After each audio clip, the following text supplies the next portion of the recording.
Hello everyone. Today we'll discuss about how we can send bulk emails through Outlook using Excel VBA. Now, here I have a lot of data. The to address, the CC address, the BCC address, the subject, the message, the attachment, and I want the status of the email. So here we can include the CC address of the recipients, the BCC address, and we can also add attachments to this. Let us look at how we can make this code. Now, for that, go to Developer tab and click on Visual Basics. Also, you can use Alt plus F11 for this. Alt plus F11, and this is the Visual Basics for applications.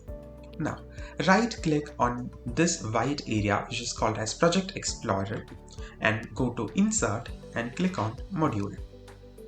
This is the Visual Basics editor window. Here you can start writing your code. Let us start by writing subroutine sub and let us give a name for the subroutine.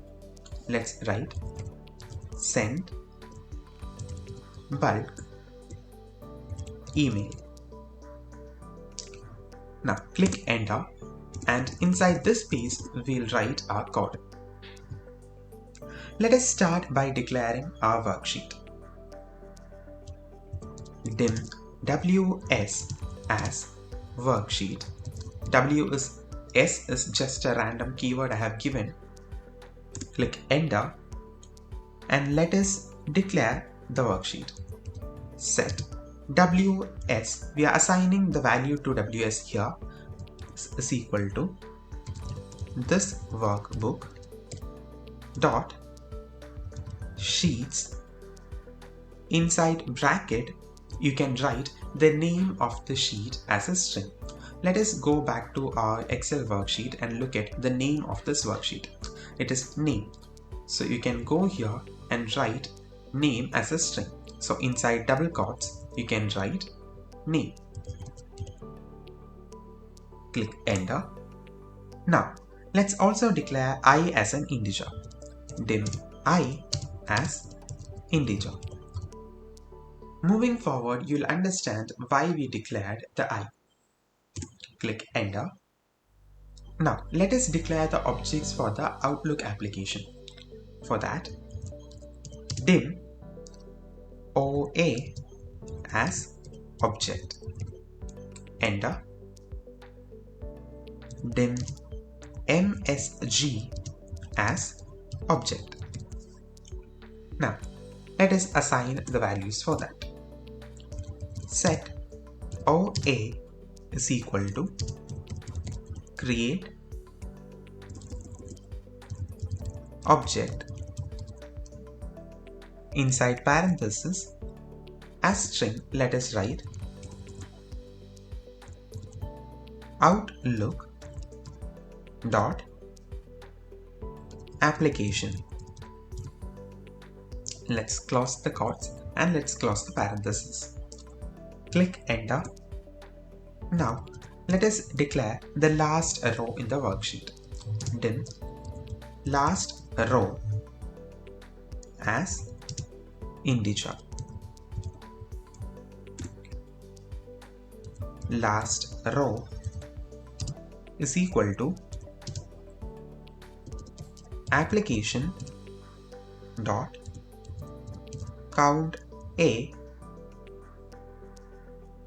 of ws dot range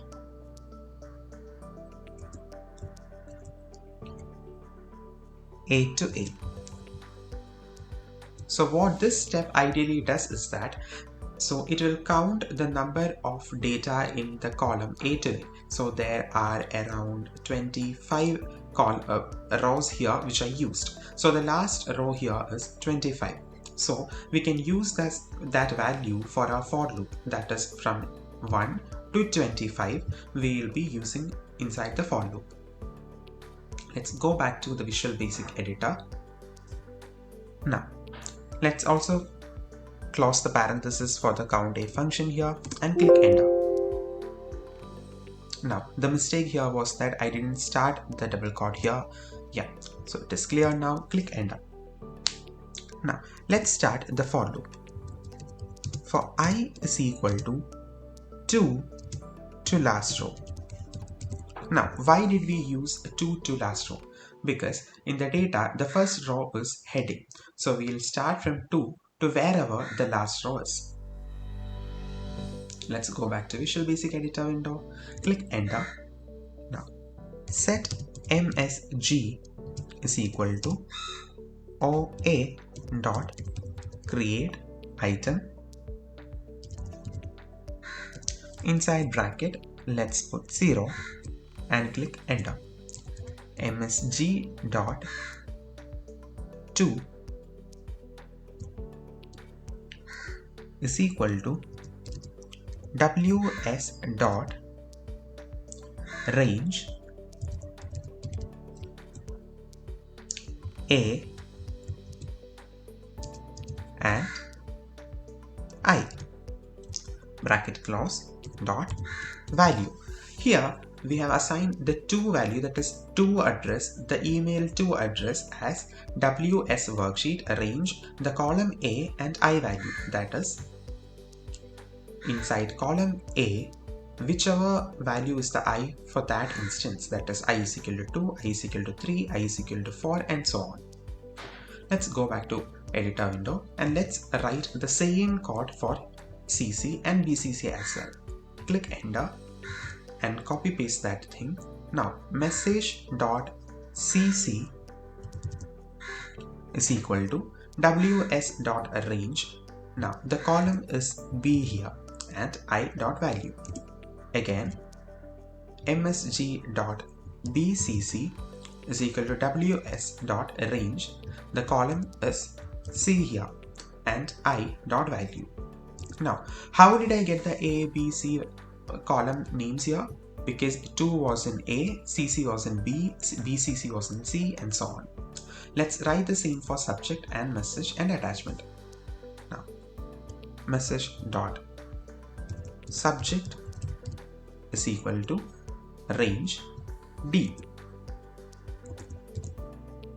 Let's write for the body of the message. msg.body is equal to range E and I. Now we have attachments as well here. Now, but in the data we can see that only some of these rows has attachment. So what if it doesn't have attachment? So let us put an if condition. For that,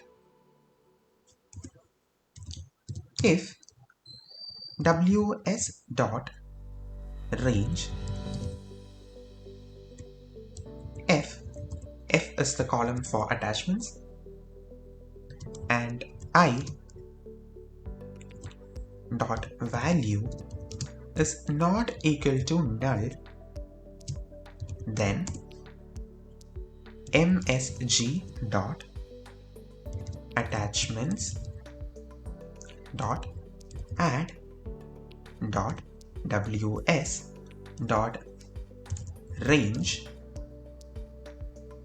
inside bracket we can put f and I,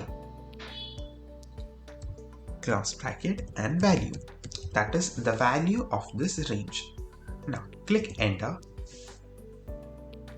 You can end the if clause here, end if, and now let us send the message, that is msg.send,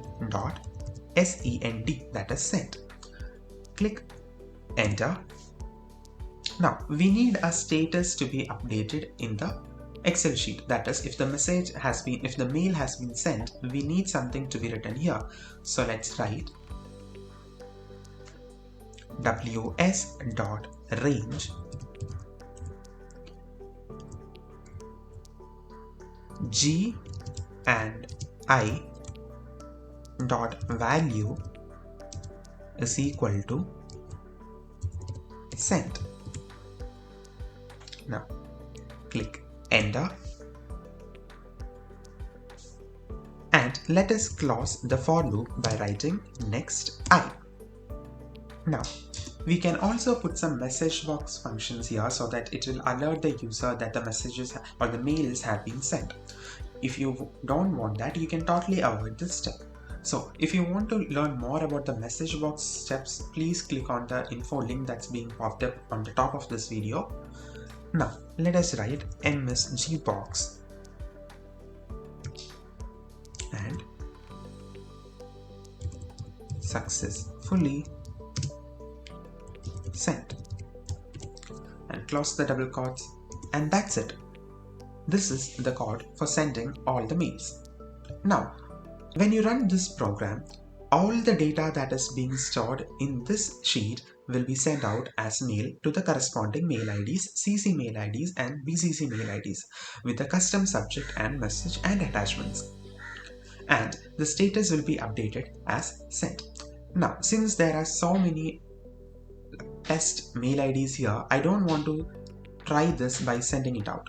So let me change this .send as msg.display. Now what would happen is that if you have msg.display instead of msg.send, while you run this program, the Outlook won't send out the mails. It will just display the mail as a draft. So you can make some changes there and send it out. Now, if you are very new to coding, I would say that you should try displaying it first and then be confident with your own work and then start out sending. Now, let me run this code. As you can see, all the message drafts are being created. Now, this is a very optional step. If you don't want these all data to populate like this, you can use msg.send instead of msg.display.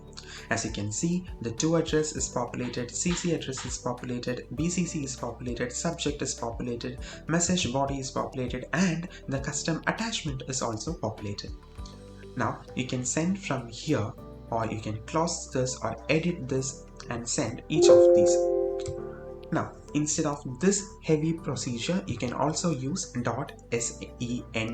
that is .send method.